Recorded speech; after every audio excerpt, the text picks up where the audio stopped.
Hi and welcome back to my YouTube channel. So if I tell you that I moved 3 cantons before I finally settled in Switzerland, you'll think it's a joke. But this is something that happens to many immigrants in Switzerland. This is because you don't know exactly how the cantons function. In Switzerland, every canton makes its decisions on how it will tax, how the school systems will work, and so many other things. So before you settle in a canton, make sure that you know exactly what your personal interests are. In this video, I'll talk about the 5 factors that helped me settle in my canton that I'm living in actually. So if you're new to Switzerland, the first thing is you have to know what your personal interests are. So someone who is coming to Switzerland with children, or someone who is coming to Switzerland with the hope of starting a family in Switzerland and staying here long term, will not have the same interests as someone who is coming as an expat and will just live here for a period of 1 to 2 years. So you have to factor in this when making your decision. The first thing and very important thing is the language. So if you relocate to Switzerland and you're not working for an international company that speaks English, then you have to know which canton you're going to live in. If you're speaking French and you decide to go and live in a German-speaking canton, it can be difficult for you to socialize. As much as you can be commuting to your place of work, it can be really difficult for you to socialize and to really feel at home in that particular canton. You also have to know that of the 4 languages that are spoken in Switzerland, majority of the cantons are German speaking. So I find that if you're able to learn German, for me, if I knew this before, I would have learned German rather than learning French, because with German, you're able to work in so many other cantons. Okay, so that's the first thing that you have to know. You have to learn the language of the canton where you're going to live in, and this is a factor that makes people stop. At least it's something that made me stop moving from one canton to another. The second thing is taxes. In Switzerland, the federal tax, which is the state tax, is the same for all the cantons. However, the cantons and the communes have the liberty to decide how they want to tax their residents. So this goes to your income tax and your wealth tax, okay? So if you're earning the same salary, let's say you're working with someone in Zurich and you guys are earning the same salary, but one of you is living in Zurich and another one is living in Schweiz canton, you'll find that you will, at the end of the day, you'll not have the same amount of money to spend. So this is something that is very important to know. Another thing is these cantons also work differently when it comes to things like inheritance tax. So if you decided you want to come to Switzerland and you want to live in Switzerland long term, you're going to have children. Think of this, you're owning property, maybe you've bought a home, you've bought an apartment. You'll want to leave this apartment to your children, inheritance tax. Which canton does not pay inheritance tax? So for example, the Obwalden does not take inheritance tax.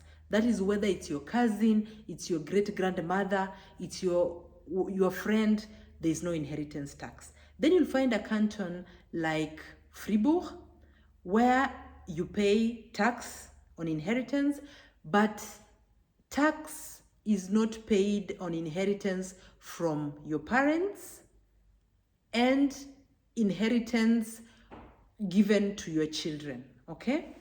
So when it's between siblings, then there's some tax that will be paid. But when your parents have left you a house, you'll not pay tax on that.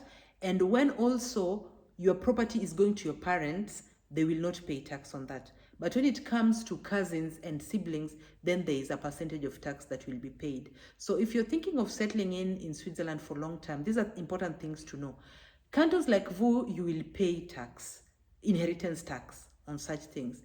So these are things that you really have to consider before you decide which canton you want to live in, and just depending on what you're programming yourself to do. You're buying property. What is the long-term goal? Do you want this to go to your children, or do you want to sell it and relocate to your country in the long run? when you have these different decisions, the way that you go about them is totally different.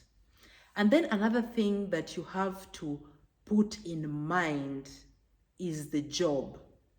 Because you'll find that in Switzerland, somewhere like Zurich is known for tech jobs, for example. And then Geneva is known for international organizations. So if you are someone who is into tech, you are a computer wizard, Zurich, you're better off living near Zurich or in Zurich. That way you'll be able to get all the job opportunities that you desire. If you're someone who is geared to working in the hotel industry, tourism, a place like Valais is for you, Zermatt region. Those are places where tourism is very high. But if you find yourself living in a canton that has nothing to do with tourism, while you are trained in the tourism sector, it can be really difficult to find a job. And sometimes you'll find that these cantons are so separate apart that even commuting is not possible. Or you'll commute, but you'll be super exhausted at the end of the day. Another thing that you have to consider is the schools. So if you're planning to have children, childcare and schools are very important things to consider. Childcare can be expensive or is very expensive in Switzerland. And you'll find that these cantons handle them differently. For example, somebody living in Vaud will get a tax deduction on each child of around 7,000 per year. Someone living in Valais will only get a tax deduction of around 3,000 for all their children. So whether you have 12 children, 20 children, 3,000 is what will be deducted, and that's it. So this is something you have to think about. And then when you're going to live somewhere, you're going to live somewhere that is really remote, getting childcare can be very difficult. Getting those daycare services can be very difficult. The big cities most of the time have these daycare facilities because they know both parents are working, and therefore they've invested in having these daycare facilities. But even there, you still have to book in advance. But it's worse off in the very remote areas, because these remote areas, sometimes you find one of the parents, mostly usually the mother, is still at home and therefore able to pick the children and just cater for the children. You'll find that in Switzerland, for example, the children, younger children who are just starting school, will go to school in the morning, come back for lunch, and not go back in the afternoon. And they are not going to school every day. You'll find, for example, on Wednesday and Friday, they don't go to school. So then you have to get childcare if both you and your husband are working. Another thing is you'll find that different cantons decide on when children start school. Some will start at 4 years, some will start at 5 years. So if you find yourself in a canton where the children are starting at 5 years, then you have to plan for the first 5 years of this child's life. How will you be working and taking care of this child? So that these are things that you have to think about. And then the quality of education. There are cantons that are known to have very rigorous and excellent educational system. There are others that are not performing so well. So this is also something that you have to factor in. However, if you can also be able to afford private education and you feel like you want your child to go to a private school, this is another ball game. But for people who are capitalizing on having their children in the public school system, to help them integrate, to just help them really be a part of the Swiss system, then you have to do research on this before you decide on where you're going to stay.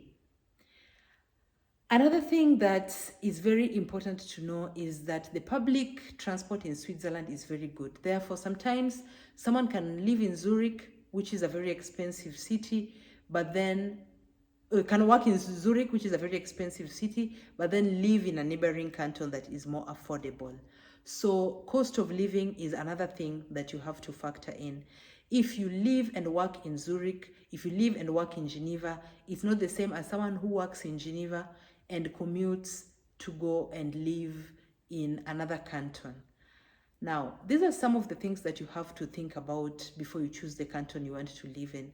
And that is why I cannot be able to answer the question, which is the best canton to live in, because it all sums up to what are your needs? What is your goal? Are you only in Switzerland for 2 years? If you're only in Switzerland for 2 years, then it really doesn't matter. If you're in Switzerland for the long term, then you really have to make this decision. to avoid being disappointed or losing lots of money on taxes, on cost of living, on commuting, while you would have just made the right decision at the beginning and settled in the best place possible. So thank you very much for watching my video, and please guys, share my video, like, subscribe to see more of this content. Thank you, and see you in my next video. Bye bye.